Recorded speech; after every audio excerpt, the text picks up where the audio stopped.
Hoje, neste módulo, estaremos apresentando a matemática financeira. No módulo passado, nós já vimos a matemática básica, né? E hoje nós vamos ver para que serve a matemática financeira.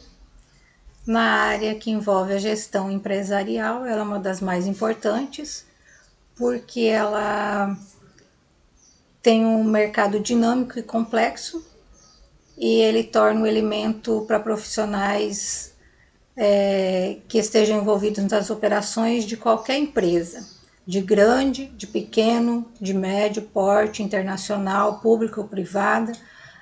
A matemática financeira ela tem um papel fundamental nessa jornada. A matemática financeira e comercial ela tem sido adotada como instrumento estratégico para partes que compreendem a sua aplicação, inclusive quando utilizam para obter vantagens negociais. Então, ela que ajuda a ter um desenvolvimento, ela é um instrumento muito importante nas empresas e ela ajuda nos negócios, ela traz os resultados e através dela que pode chegar a resultados finais com lucratividade. Para facilitar o entendimento, é interessante a gente ver a rotina de qualquer empresa. Vamos dar um exemplo aqui. A empresa CBX deseja comprar uma máquina no valor de 20 mil. A empresa não quer pagar juros ao banco, que é de 8%. O comerciante oferece uma opção de 5 ao mês de juros. O valor total será 21, metade à vista, 10.500, e a outra metade no próximo mês. Nesse caso, é preciso notar que o comprador está pagando 10.500 à vista, não pode correr juro sobre essa primeira parte. Como o valor total à vista era 20 mil, o saldo financiado é apenas 9.500. 20 mil menos 10.500. Depois de 30 dias, o comprador vai pagar outra parcela de 10.500, que é 11% maior que o verdadeiro valor financiado de 9.500. Ou seja, a taxa de juro real da operação é quase 11% ao mês, 3 superior à fixada pelo banco. Então, nós podemos observar que o vendedor está maximizando seus lucros apenas utilizando a matemática a seu favor, enquanto o comprador está contratando uma operação menos benéfica aos negócios, justamente por não compreendê-la.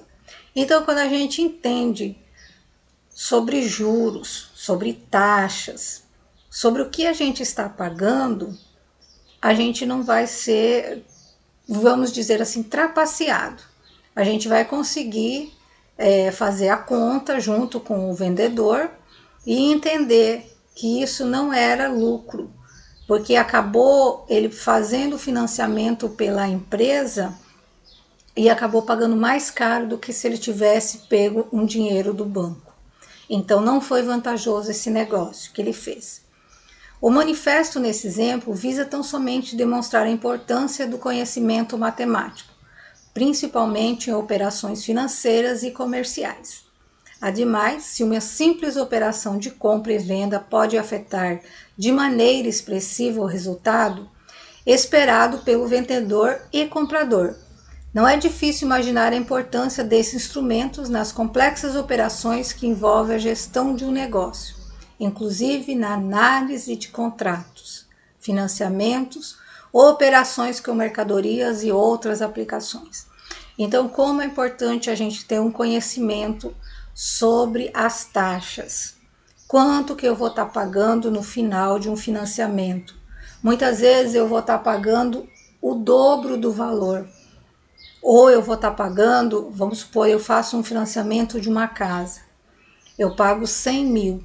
Se eu não souber calcular essas taxas antes de fechar o contrato, eu posso estar pagando 2 casas ao invés de uma.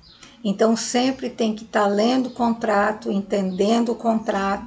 entendendo quais as operações estão sendo aplicadas, se compensa, se não compensa você esperar mais um pouco para você comprar boa parte à vista e financiar só uma parte. Então, tudo isso no mercado financeiro deve ser analisado. Muitas vezes você vai e faz uma compra no impulso. O vendedor te passa, faz um monte de proposta, igual o financiamento de carro. Eles fazem, eles têm uma forma de convencer o cliente. E muitas vezes isso não traz resultados positivos para a nossa vida, para a vida da empresa, para a vida particular também.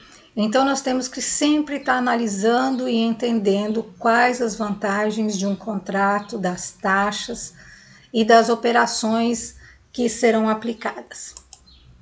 Quais são os elementos conceituais básicos da matemática financeira?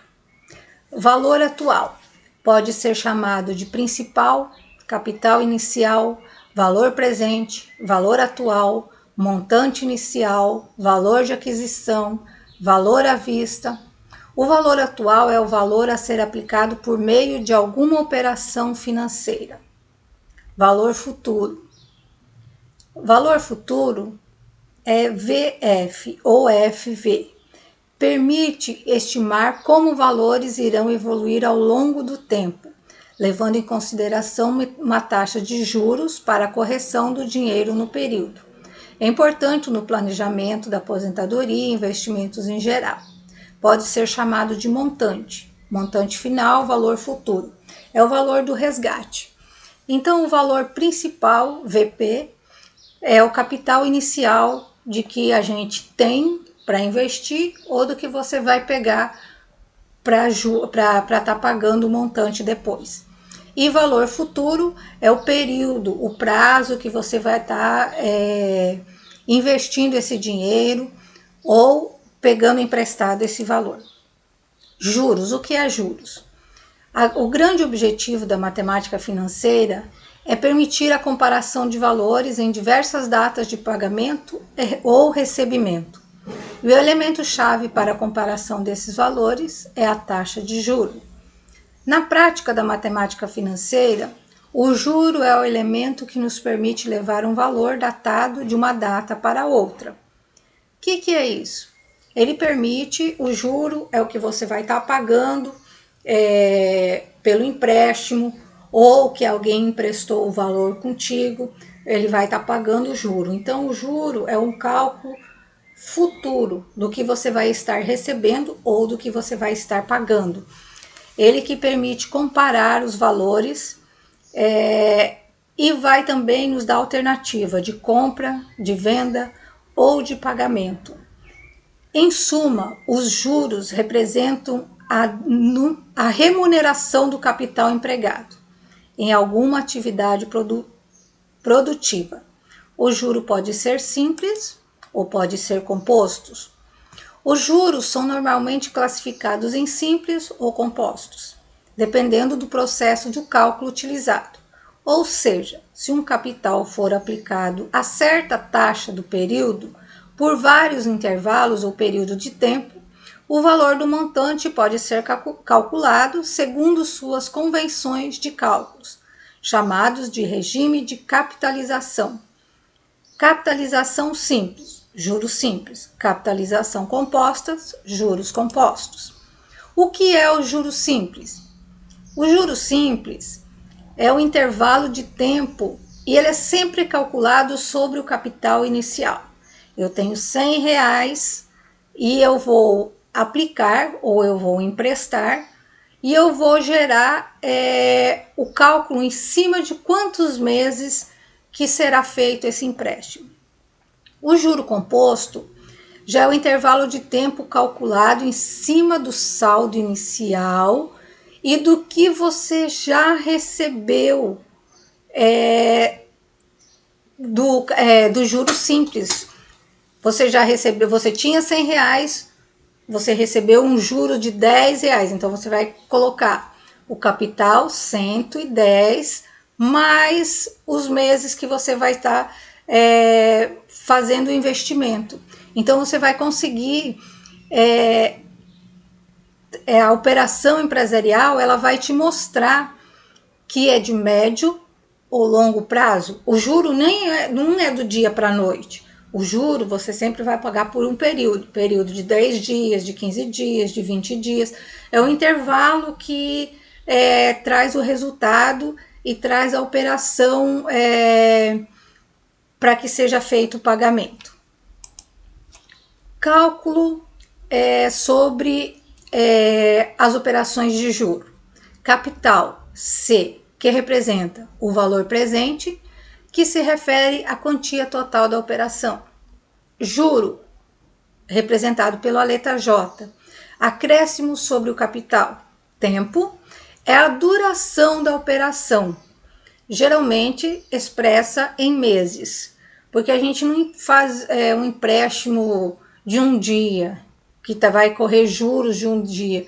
Geralmente os bancos fazem um empréstimo de 30 dias, 15 dias, então calcula-se o juro geralmente em cima de meses. Percentual, a taxa Y, é que determina a quantidade de juros que incidem na operação. Então esta é a fórmula para o cálculo dos juros. C é o capital, J juros, T tempo e a taxa de juro. Assim é a fórmula para calcular os juros. J igual capital vezes taxa vezes o tempo, que é o que foi calculado. Você faz uma compra no valor de R$1.000. Esse é o capital que você comprou. Você está pagando R$1.000 no produto. A taxa de juros é aplicada 2% ao mês. Para o cálculo, a porcentagem é convertida em número decimal, como a gente viu, a conversão de decimais, ou seja, 2 sobre 100 igual a 0,2. A operação foi prorrogada por 5 meses. Esse é o tempo. Então, juros igual a 1.000, capital, vezes a taxa 0,02 vezes o tempo. Então, aqui eu tenho R$100. Eu vou ter no final R$100 de lucro em 5 meses. Então, o meu capital aqui já vai passar a 1.100. Ou seja, o custo final da operação com o acréscimo dos juros simples, aqui nós estamos falando de juros simples, será de 100. O que significa dizer que a sua compra a prazo representará uma despesa de 1.100. Taxas de juros. A taxa de juros representa os juros numa certa unidade de tempo. A taxa obrigatoriamente deverá explicitar a unidade do tempo. Por exemplo, o juro pode ser diário, semanal, mensal ou bimestral.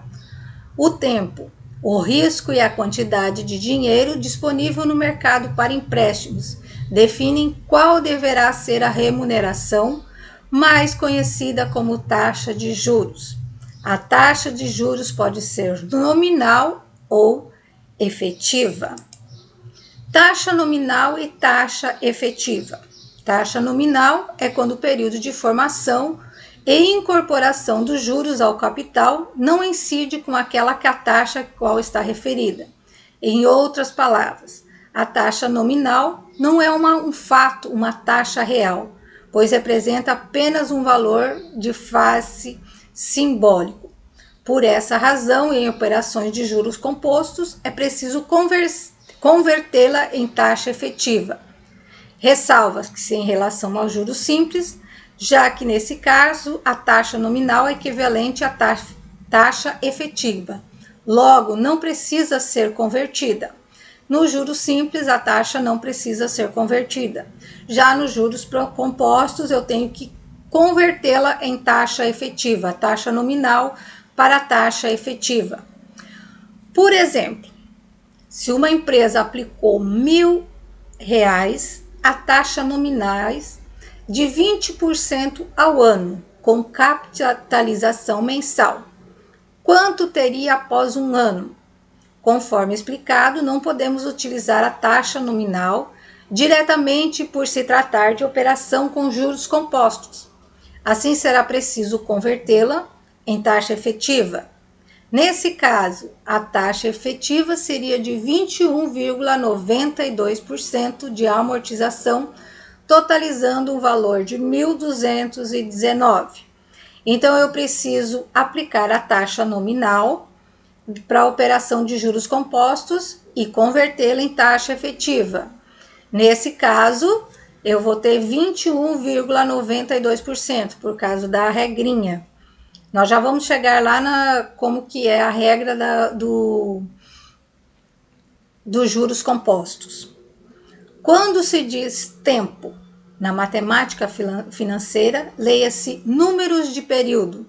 Por exemplo, se uma taxa é mensal, o tempo correspondente ao número de período de um mês, e por outro lado, se é semestral, representará o período de um semestre. Juros compostos.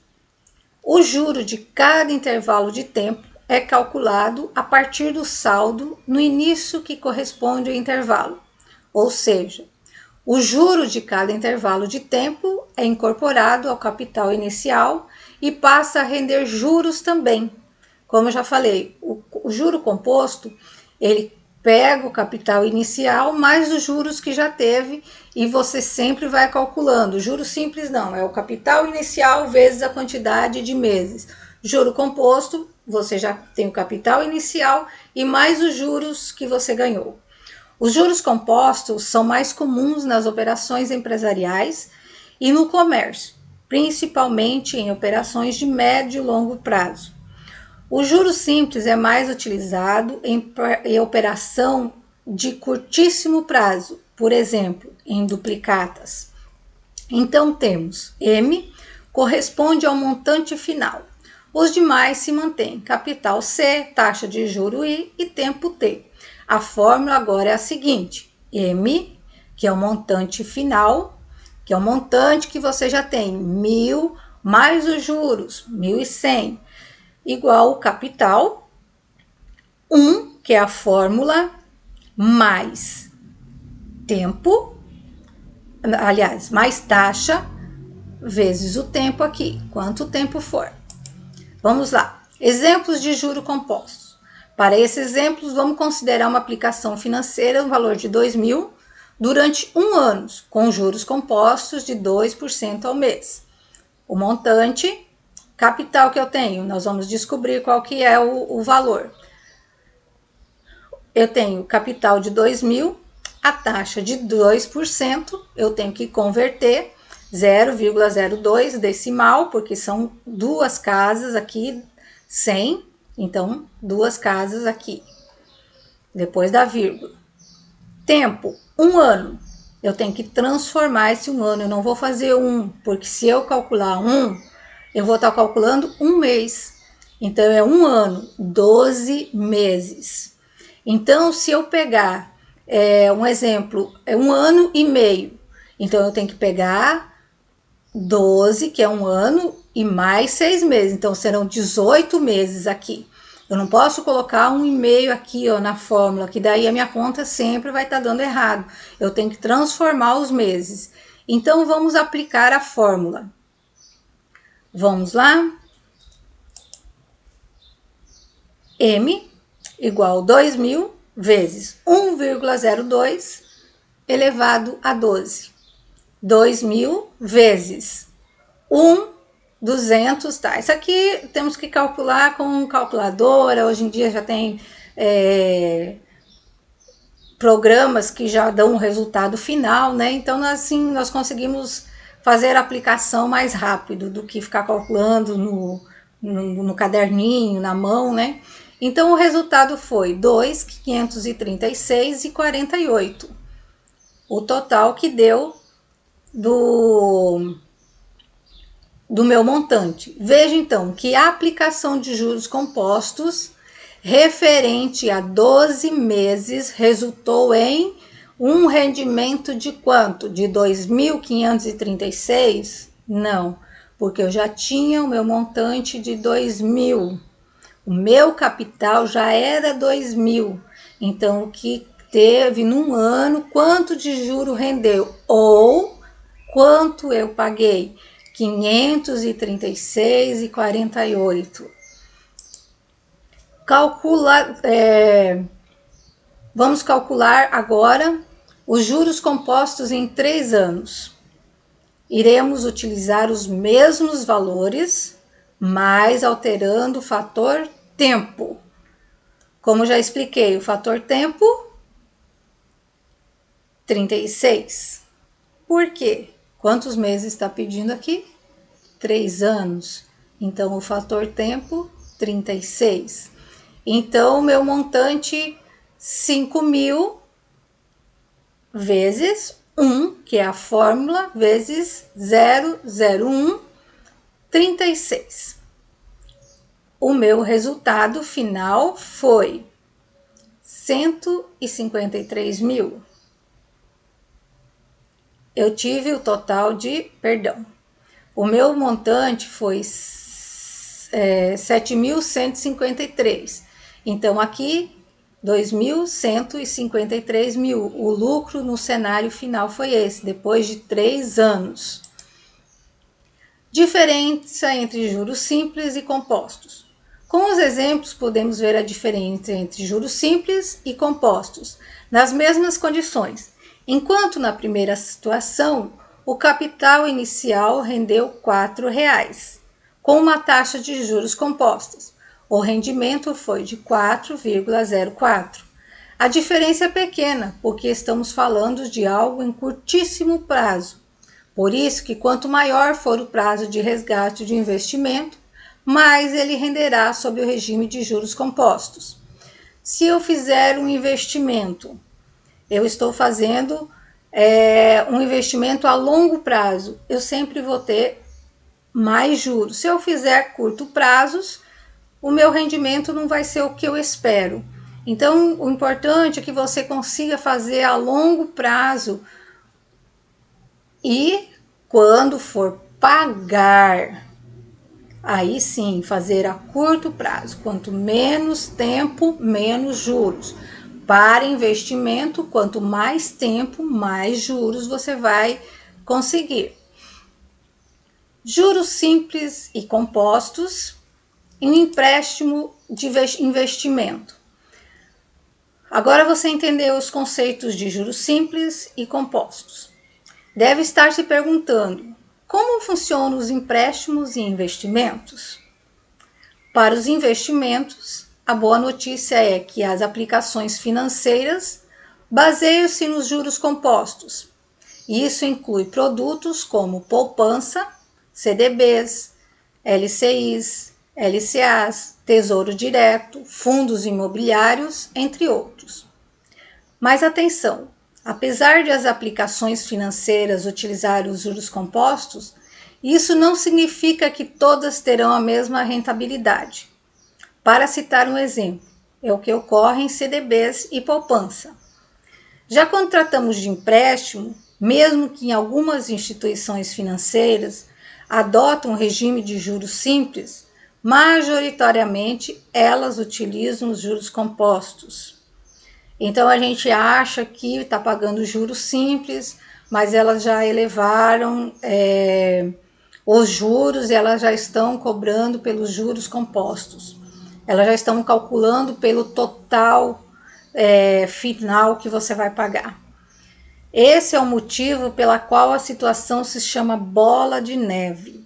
Quando a pessoa pega um valor X, seja no empréstimo ou rotativo do cartão de crédito, ocorre o juros sobre juros e o valor vai se multiplicando.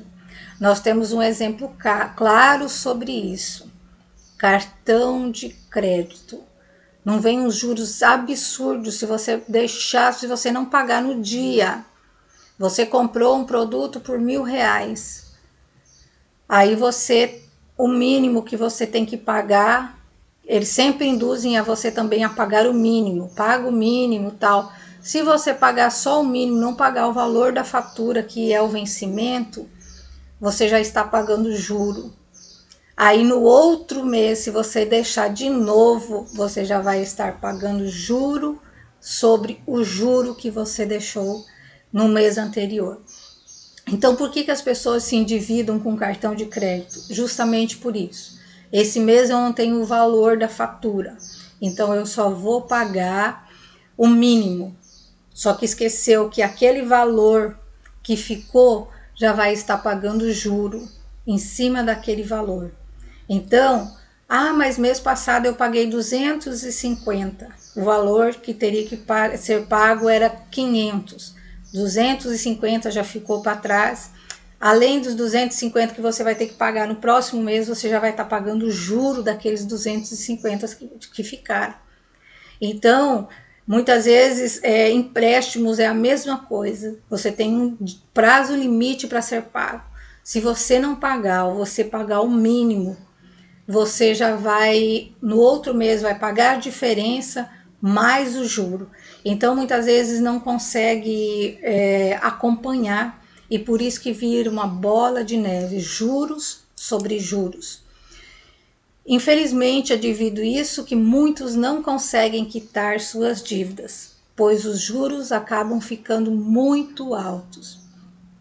Então, observe que quando falamos em juros simples e compostos, os papéis do mocinho e bandido dependem do ponto de vista. Juros compostos são ótimos para quem está investindo, pois, como mostramos, graças a eles o montante se multiplica. Então, juros compostos, se você está investindo, ele é bom. Agora, se você está pagando, ele não é bom. Como diz, é o mocinho e o bandido. Depende do ponto de vista. Se eu tenho como investir, deixar meu dinheiro investido com juros compostos, ele vai render. Agora, se eu fizer uma compra e tiver que estar pagando pelos juros, então ele não é benéfico, né? Ele não traz resultados positivos. Por outro lado, para quem está com dívida que incide em juros, eles representam um grande problema, uma vez que a dívida também aumenta sempre mais. É o efeito, como a gente já falou anteriormente, bola de neve. O mesmo se aplica a financiamentos. Muitas vezes, né, maioria das vezes, nós não temos condições de comprar um carro à vista. O que nós vamos fazer? Financiamento. Na empolgação, você fala, são a parcela de R$900, parcela de R$600. R$600 eu consigo pagar. Consigo. Só que a gente vai no impulso, são 60 meses, 48 meses. Então você vai ter que pagar, quando você vai ver no final, você pagou 1,5 carro ou você pagou quase 2 carros, dependendo dos juros. Mesma coisa financiamento de casa. Então sempre tem que estar entendendo os juros. Muitas vezes no impulso a gente acaba pagando pelo erro, pagando mais. E o mês que você atrasa a sua parcela, o que acontece? Teve um imprevisto, não conseguiu pagar a parcela. Você vai ter 2 parcelas em atraso, mais o juro daquela parcela que você não pagou. E às vezes você vai deixando e tem que fazer um acordo para o financiamento. Quando você vai colocar no papel, no final de tudo, você acabou pagando 2 casas, ou você acabou pagando 2 carros.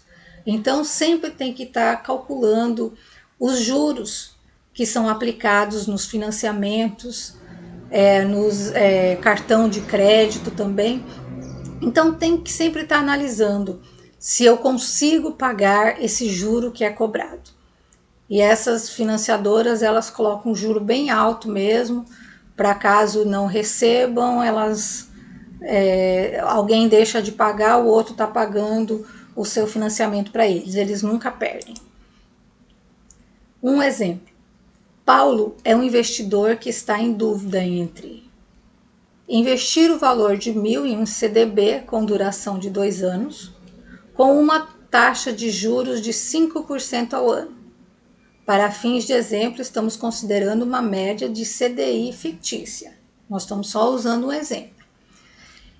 Ou investir R$1.000 em fundo de investimento com rentabilidade média de 10% ao ano por 12 meses. Aqui, lá no primeiro exemplo, aqui 5% ao ano, perdão. 5% ao ano. E aqui 10% ao ano, por 12 meses. Para saber qual investimento valerá a pena, vamos calcular o montante que Paulo receberá em cada caso.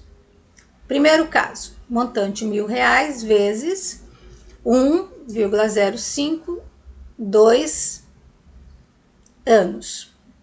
Tempo, 2 anos.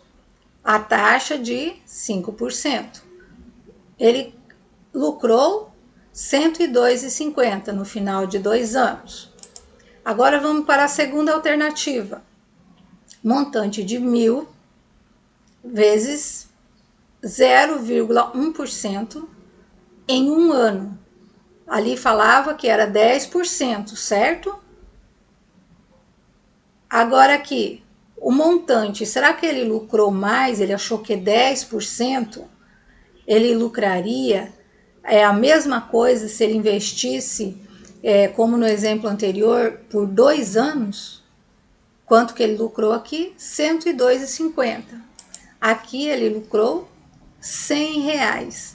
Então, muitas vezes o cálculo ele é diferente. Por quê? Porque é juro sobre juro. Então, lá o montante é mais tempo. Aqui o valor é maior, 10%, mas é menos tempo. Então, os juros, eles têm essa diferença. Então, quando a gente muitas vezes acha que se eu fizer um ano, mas a taxa é 10%, o valor vai ser o mesmo, não. Porque ali, no exemplo anterior, estava calculando juros sobre juros. Então, aqui no montante de um período de 2 anos, o montante foi de R$102,50. E num ano, ele conseguiu R$100. O resultado foi mais rápido, com certeza, mas o valor não é o mesmo. E muitas vezes nós achamos que é o mesmo valor. Assim, em um fundo de investimento, no período de um ano, Paulo teria R$100 de lucro. Apesar de ser uma diferença pequena, já deu para entender que mesmo que a taxa de juro total pareça ser a mesma, 10 em um ano ou 5% por 2 anos de investimento, o resultado varia. Então, nunca deixa de simular seu rendimento. Olhar apenas para o percentual oferecido por um produto financeiro pode significar uma análise equivocada sobre a oportunidade. Vamos supor que o valor fosse maior do que R$1.000. Então, no momento, a gente acha que 10% e 5%, mais 5% daria 10% também, o resultado seria maior, mas nós não podemos esquecer o tempo. Quanto mais tempo, maior o valor a receber. Eu agradeço a oportunidade. Aqui tem as referências bibliográficas que foram retirados conteúdos. E vocês podem estar pesquisando também mais sobre juros. Se tiverem dúvidas, eu posso estar esclarecendo também. E eu agradeço a oportunidade.